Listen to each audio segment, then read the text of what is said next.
Anyway, let's talk about Taylor Swift. So she allegedly is extremely pissed at Blake Lively, Blake Ellender Lively. Shout out to you, Allie, for this, because Allie did tell me, the last time we were talking about a Blake Lively story. She was like, Grace, like, did you hear that Taylor Swift? She's really pissed at Blake Lively. She's, cutting contact or something. And I said, I'm going to wait on it because it was the Daily Fail that was initially reporting that. And I don't really trust them as a source. But Allie, it is now coming out through TMZ, which is a really, really, really like, if they're saying something, they've got inside sources on it. So I do think that people in Taylor Swift's camp are starting to plant stories in order to help her distance herself from her friendship with Blake Lively. Okay, like, wow. And basically, it all comes down to that text message that Blake sent in a veiled attempt to intimidate Justin Baldoni and strong-arm him into choosing her rewriting of the infamous rooftop scene. So let me go ahead, take a sip of my water. I don't drink coffee because I'm really caffeine sensitive, and my water is going to look real nasty to you guys. It looks like sewer water probably. It's like leftover matcha because I used matcha in this, and I really like it. Give me a second, y'all. I'm going to take a drink of my water, and then on the flip side, we're going to come back and discuss Taylor Swift allegedly starting to distance herself from Blake Lively. And if you're enjoying the stream so far, don't hesitate to go ahead and give it a thumbs up. And then after that story, we're also going to get into Ryan Edwards from Teen Mom. His Teen Mom salary has officially been released, in addition to how much, or should I say how little time, he actually spends with his children. And then lastly, we're going to talk about Wendy Williams' son, Kelvin Hunter, facing another eviction. Oh, Lord, you got to pay your bills, Kevin. Pay your bills. See y'all in a second. The Morning Report is brought to you by Philo. Watch your favorite shows and movies from over 70 different channels, including MTV, TLC, WeTV, and more for only $28 a month. Get a free trial today by clicking the link in the description box of this video to get your free trial up and running. Are you looking for the perfect skincare products for women over 30? Look no further than Rothia. Rothia is a skincare brand born from love and made for parents. Their flagship product, the Resilience Cream, delivers clinically proven age prevention benefits such as average 14% wrinkle reduction after 4 weeks of use. Click the link below and receive 30% off your first purchase today. All right, and we are back. Okay, let's get into the Taylor Swift of it all. I have to say, I'm not surprised that she's pissed off about that text message that Blake Lively sent to Justin Baldoni, okay?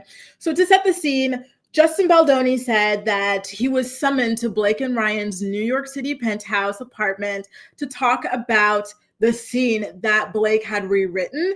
And then he felt intimidated because there was Ryan Reynolds there and there was Taylor Swift there as well. And both of them had talked about how much they loved Blake's rewriting of the scene and felt like he should go with that one.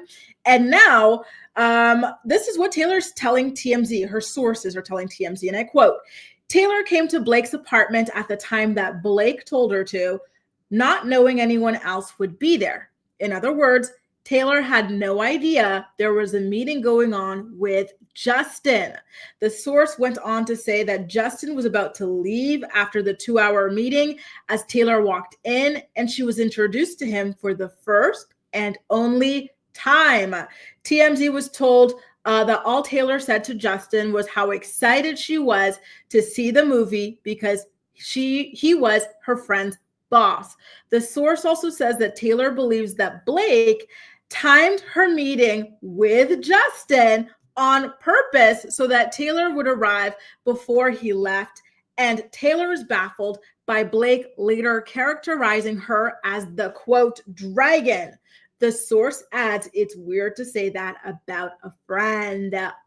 Oh, wow, you guys. And the source is also saying that Taylor is also learning that Blake has been inappropriately leveraging her name for a long time, like telling a young actress that Taylor cast her, which simply did not happen. And I do remember those stories coming out, right? Do y'all remember? We're like, how is it possible that all of these random people have so much say over this film? Like, where were the secrecy clause? Why is it that Ryan Reynolds is allegedly rewriting scenes, or let alone, knowing this much, coming in asking for access to dailies. What is that about, right? Why is it that Taylor Swift is reading these scenes, having a say on like, what scenes to use and whatnot? Why is it that she was having a say on who to cast? And now her team is saying, oh no, that's not even true. Blake is lying.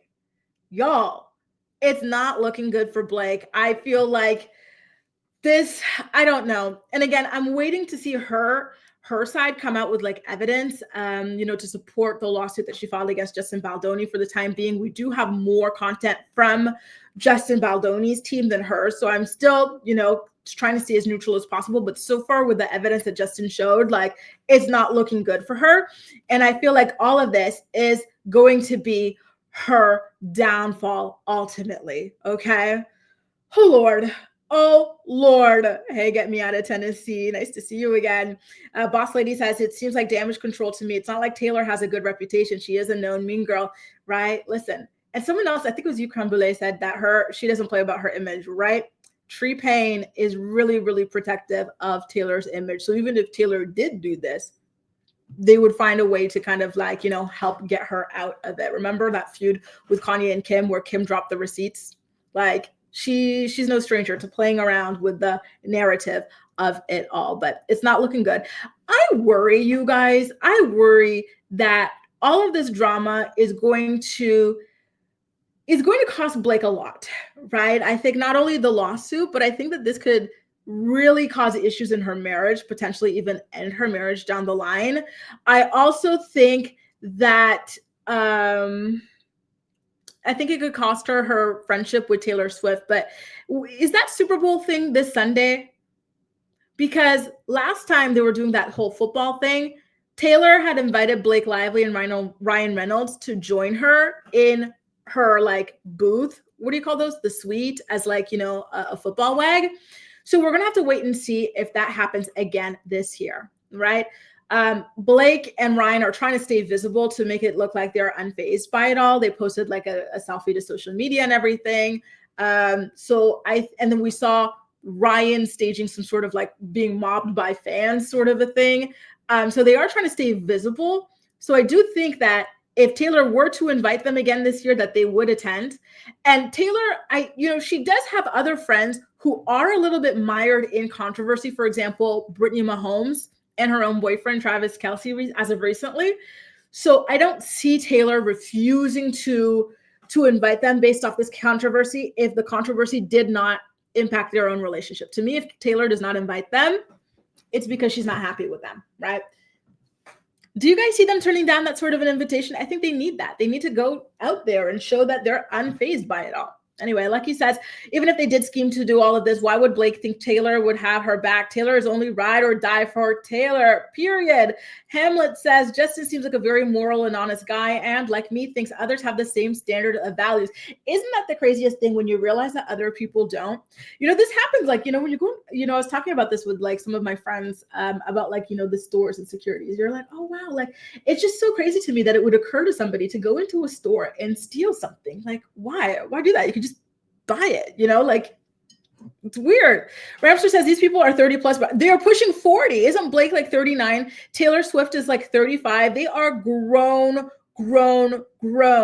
not early 30s. Like they're pushing it. Taylor's mid 30s, but Blake is definitely late 30s. And I did see that. And I saw it on TikTok, how this, all of the posters, they were using the same blue, what do you call it? Painter's tape or something like that. So they really need to be out there and to be painting this image that they are beloved and that people are riding with them. So if you don't see them on Sunday, which one of y'all told me? Okay, so it is Sunday. So if y'all don't see them on Sunday, thank you, East Awesome, it means that something's up. Something's up. Okay, so keep an eye out for that, you guys. Okay. Oh, Lord, a mess, you guys. Now let's get into Ryan Edwards from Teen Mom Next Chapter, shall we? His finances came out. How much money do you think he's currently making from Teen Mom Next Chapter, y'all? Let me know. And I actually think you're going to be surprised. Star, listen, I don't like football or American football like that. Like, it's just, I don't get it. It's too violent for me. I don't like violent sports. Like, football, like boxing, like MMA. Like I don't like these things. So I'm so bad. What do I like? I like track and field. And I like watching soccer sometimes, but that's about it. I like basketball, but I don't really watch it like that anymore. So I'm sorry, y'all. The football. I loved Beyonce Bowl. That was a fun sport to watch. Hey, make it make sense. Nice to see you, Mims. I was just liking your Instagram photo. You're too funny. Yeah, Mims says Blake is marginally talented. She should be happy anybody even casts her as anything more than an extra. Damn, damn, damn. I read a comment on Reddit this morning, and they said that she is a D-list actress surrounded by A-listers. And I kind of said, well, I kind of think that's low key true, right? Because, when they were talking about she's this big actress, I was like, has she ever won an Emmy? Has she ever won an Oscar? Has she ever won a Tony? And so I went and I looked at her filmography and her awards and stuff, and it's really nothing to write home about. So one thing I will give to her is that she is so good at networking. She really has mastered the art of surrounding yourself with people who are like doing so much better than you, because that elevates your own profile, right? And people who don't verify, they might think you're this massive, A-list actress, when at the end of the day, you're really not. Okay. East Austin says Travis has the IQ of a post-it. Listen, I saw some of that E-Network show that he put out there. It is true that he's a little bit of an airhead, or shall I say a bird brain.